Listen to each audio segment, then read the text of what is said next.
अस्सलामुअलैकुम दोस्तों, खुशामदेद है आप सबका अपने प्यारे चैनल घर और कहानी में। यहाँ हम आपके लिए लाते हैं ऐसी सबक आमूज, दिलचस्प और दिल को छू लेने वाली कहानियाँ जो ना सिर्फ आपको महजूज करती हैं बल्कि ज़िंदगी का कोई ना कोई कीमती सबक भी दे जाती हैं।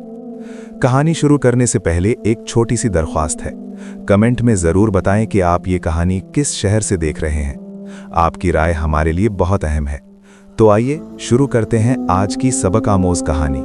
एक गांव में 3 दोस्त रहते थे, अहमद, बिलाल और करीम। बचपन से ही तीनों साथ खेलते, साथ काम करते और एक दूसरे पर बहुत भरोसा करते थे। गांव वाले भी इनकी दोस्ती की मिसाल देते थे। एक दिन तीनों ने फैसला किया कि वो करीबी जंगल में जाकर लकड़ियां इकट्ठी करेंगे ताकि बाजार में बेचकर कुछ पैसे कमा सकें। जंगल घना और पुरस्कार था, मगर तीनों को अपनी दोस्ती पर इतना भरोसा था कि उन्हें किसी चीज का खौफ नहीं था। उन्हें क्या मालूम था कि आज का दिन उनकी दोस्ती का सबसे बड़ा इम्तिहान बनने वाला था। जंगल में चलते चलते अचानक करीम का पांव किसी सख्त चीज से टकराया।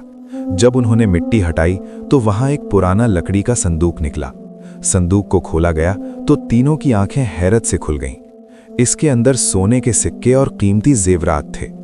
तीनों दोस्त पहले तो बहुत खुश हुए, मगर आहिस्ता आहिस्ता उनके दिलों में एक नया एहसास पैदा होने लगा, लालच। अहमद ने कहा, हम तीनों इस खजाने को बराबर बराबर बांट लेते हैं। बिलाल और करीम ने सर हिलाकर हाँ तो कर दी, मगर उनके दिल में ख्याल आया कि अगर ये खजाना सिर्फ उन्हीं को मिल जाए तो। तीनों के दिल में पहली बार अपनी दोस्ती से ज्यादा खजाने की कीमत नजर आने लगी। बिलाल ने करीम से आहिस्ता से कहा, अगर अहमद ना हो तो खजाना सिर्फ हम दोनों का हो जाएगा। दूसरी तरफ अहमद भी यही सोच रहा था कि अगर बाकी दोनों ना हो तो वो सारा खजाना ले सकता है।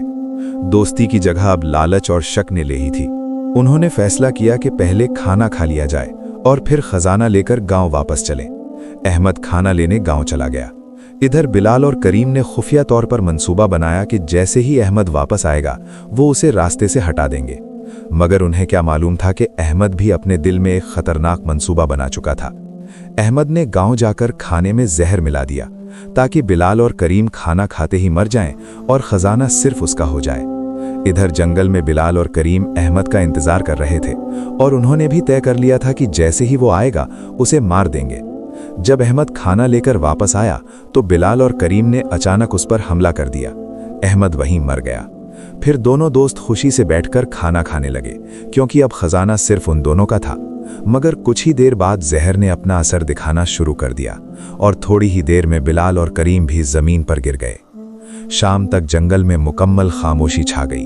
जमीन पर 3 लाशें पड़ी थीं और उनके पास वही खजाना रखा था जिसके लिए उन्होंने अपनी दोस्ती कुर्बान कर दी थी।